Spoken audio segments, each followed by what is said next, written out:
did you meet Andy? I met him in '62. How did that happen? I went to a cocktail party. I was out of work. I had to come back to help my father. He won't go to the doctor and won't pay the bills, so I had to come all the way back from Paris. And I had no money, but immediately I met someone who put me up in his 60s style apartment in the village, and I was invited to a party, and that changed my life. Jane Holzer came up to me and said, see that man with the white hair and the glasses? He'd like you to be in his movie. He's a prominent director. And I said, oh, fine. Looked at him.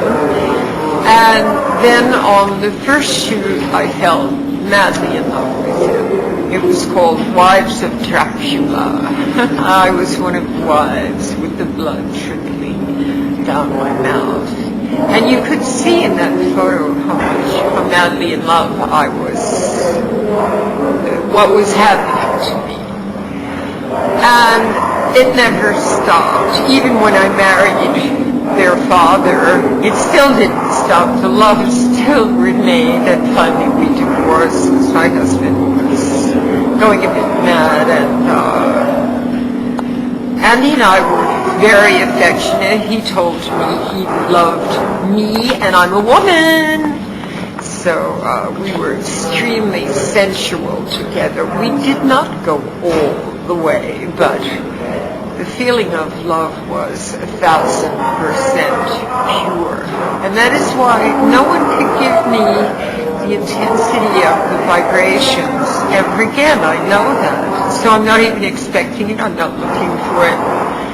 I might get involved here and there, but it will never be as strong as that. So I'm hoping I see him when I go to heaven, or even if he's in hell, I'll say, please God, send me to hell. Because he was a trip. I mean, Andy was a lifestyle of, none of us had money. But you didn't realize it because it was this party and that party and this restaurant and that restaurant, and always fun. And then you were a movie star. There you were, superstar. And now we're getting an award. It was thrilling and exciting. Anyone who lived through that period must find now a bit dull. Now everything is changed. It's just not that freakiness of anything goes, and wacky was almost a fashion. Everyone was a bit wild and fun, and I was so glad that I met him, and the entourage, and just seeing them here today was so wonderful. It was again full of life here.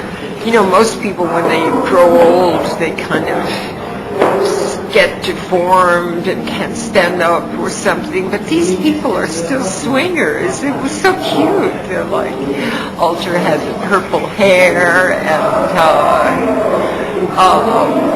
Mary Wernoff with the deep voice. She still has that deep voice, and she's still very beautiful. And and Alan Midget looks even more like Andy because his hair is white now. He impersonated Andy, and we had this conversation with Jonas Mekas, which was incredibly exciting. Because at one point the discussion was he living for money? And Jonas just screeched, absolutely not. It kind of happened. I mean, everything happened to him. He didn't really go out and look for business people. They were his destiny, or his charisma brought them to him, plus his talent, which was fun and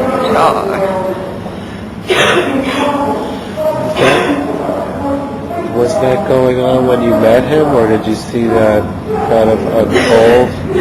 No, I just fell in love and followed him around for 7 years. So in 7 years, you saw a lot of Huh? business things happen around him?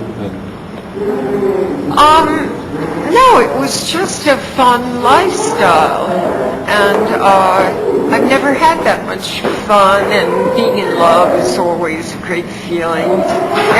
Ever since then, I mean, it was this party and that party and this restaurant. We would go to some restaurants and stay until 6 in the morning, and we'd all be sitting around celebrating. We were always celebrating, working and celebrating. That's why it was so much fun. It was a great time for all of us.